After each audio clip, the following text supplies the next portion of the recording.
केदारनाथ यात्रा की शुरुआत ऋषिकेश या हरिद्वार से ही हो जाती है, जहां से आप बस के माध्यम से सोनप्रयाग तक पहुंचते हैं। ये है गौरीकुंड, जहां से आप 16 किलोमीटर पैदल यात्रा करके बाबा केदारनाथ के धाम तक पहुंचते हैं।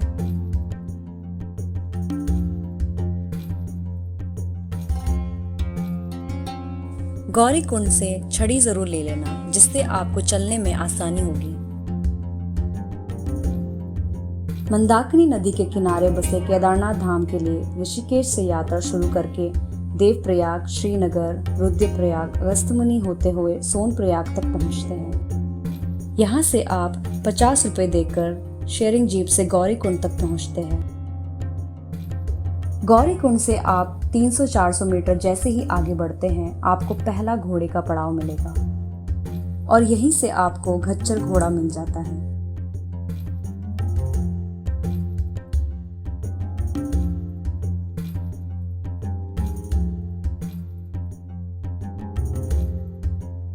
और गौरीकुंड से ज्यादा रहने का ऑप्शन सोनप्रयाग या सीतापुर में मिल सकता है।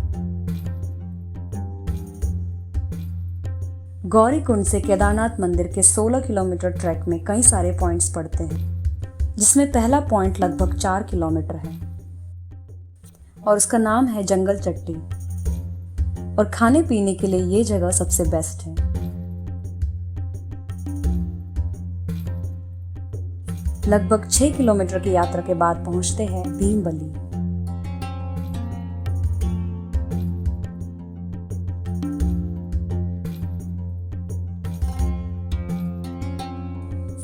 ये है रामबाड़ा।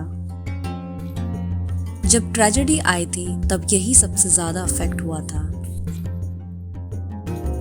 केदारनाथ जी की यात्रा का सबसे आसान और तेज माध्यम हेलीकॉप्टर होता है और हेलीकॉप्टर आपको गुप्तकाशी, फाटा और सिरसी से मिलता है और इसकी बुकिंग केवल ऑनलाइन होती है। यात्रा के दौरान jacket, gloves, inner raincoat, socks, winter cap और अम्ब्रेला जरूर कैरी करें। जूते भी अच्छी क्वालिटी के ही रखें।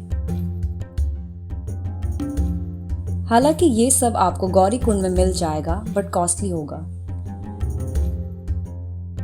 रामबाड़ा के बाद ही केदारनाथ धाम का असली चढ़ाई शुरू होता है। पिट्ठू पोनी या पालकी के प्रशासन द्वारा फिक्स किए ऑथराइज रेट्स को देखकर आप उसी रेट्स के अनुसार यात्रा करें। अगर आप चढ़ने में सक्षम हैं तो इनका प्रयोग न करें। और लगभग 6.5 घंटे की यात्रा के बाद पहुंचते हैं GMVN कैंप। GMVN के यहाँ अलग अलग कॉम्प्लेक्स हैं।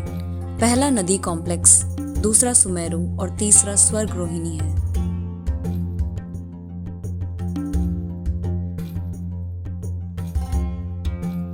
धीरे धीरे इस खूबसूरत नज़ारों का टेस्ट लेते हुए हम बढ़ने लगे केदारनाथ जी धाम की ओर।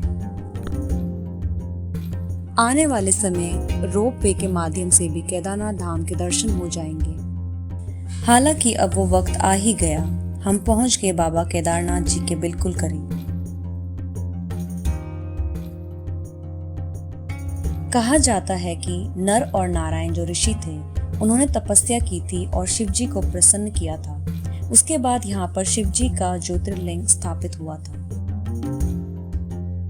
एक और कहानी है, वो ये है कि जब पांडवों ने महाभारत का युद्ध खत्म किया था तो उनको बहुत दुख हुआ था कि उन्होंने अपने ही भाइयों का वध किया था और इस वजह से वो पाप विमुक्त होना चाहते थे और भगवान शिव का आशीर्वाद लेना चाहते थे। लेकिन शिव जी उनसे मिलना नहीं चाहते थे क्योंकि वो भी उनसे नाराज थे। फिर आखिर में भगवान शिव ने उनको पाप विमुक्त कर दिया और इसलिए केदारनाथ मंदिर के अंदर पांडवों की मूर्तियां भी बनी हैं और उनके बीच में एक शिवलिंग है। केदारनाथ धाम के थोड़ा ऊपर आपको भैरव का मंदिर भी मिलेगा। आप चाहे तो वहाँ पे भी जा सकते हो। थोड़ा पैदल चलना पड़ेगा, 1.5 किलोमीटर।